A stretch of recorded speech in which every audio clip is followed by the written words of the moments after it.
লোকসভা নির্বাচনের শেষ দিনে তুমুল ঝড়ের গতিতে প্রচার করলেন মুর্শিদাবাদ জেলা তৃণমূল সভাপতি অপূর্ব সরকার সহ তৃণমূল নেতৃত্ব। এদিন সকাল থেকে কান্দি বিধানসভা এলাকার বিভিন্ন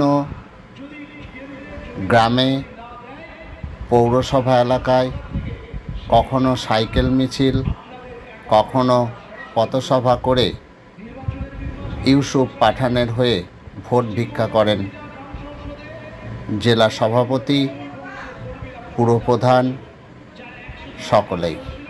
আসুন দেখে নেওয়া যাক বিস্তারিত আমাদের অল টাইম এমএসডি নিউজের পর্দায়।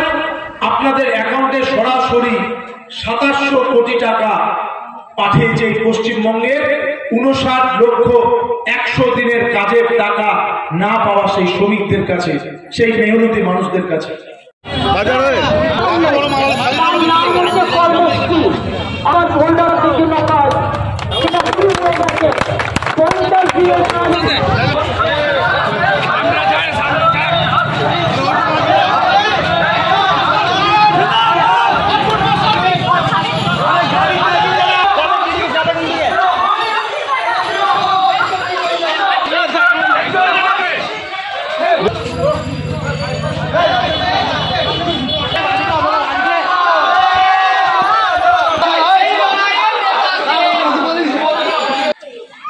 যে কাঁদির মানুষকে মুখ্যমন্ত্রী যে দায়িত্ব দিয়েছেন আপনাদের প্রতিনিধি হিসাবে আমাকে, এই ভোট নিশ্চিতভাবে আমাদের সকলের সম্মানের ভোট।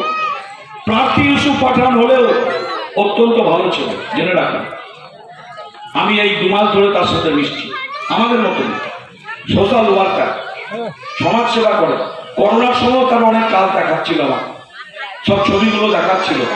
পরশুদিন যখন ওর ভাই ইরফান পাঠান এসেছিল, আমি চেয়ারম্যান গেছিলাম ডাক্তার রাত্রিবেলায়, প্রায় 12টায় আমাকে যেতে হলো। আমি যাবো না বললাম, বলছে আপনি আসুন। যেতে হলো, দেখছিলাম তার সোশ্যাল ওয়ার্ক, মানুষের জন্য কাজ যেগুলো করে। টাকা পাইনি, আপনারা নিয়েছিলেন, আপনারা টাকা দিয়ে যান।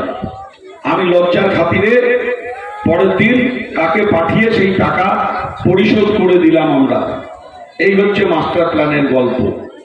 সমস্ত কিছু করলাম আমরা, আর একজন তার ক্ষীর খাবে, আমাদের আপত্তি নাই, কিন্তু শক্তিটা জানা ভালো।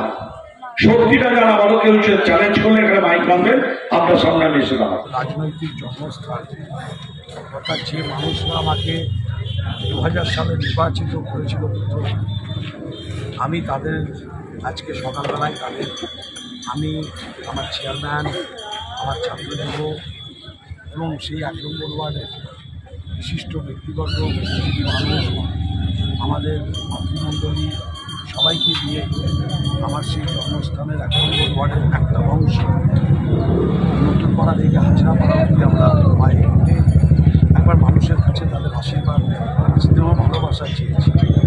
তারপরেই আমাদের এই ছাত্র যুবরা, তারা ইউসুফ পাঠানের সমর্থক, মমতা বন্দ্যোপাধ্যায়ের একজন কর্মী হিসাবে আজকে ছাত্র এবং যুবক নিয়ে সাইকেলে এই কাঁদি শহরের বেশিরভাগ অংশ আমরা প্রচার করলাম।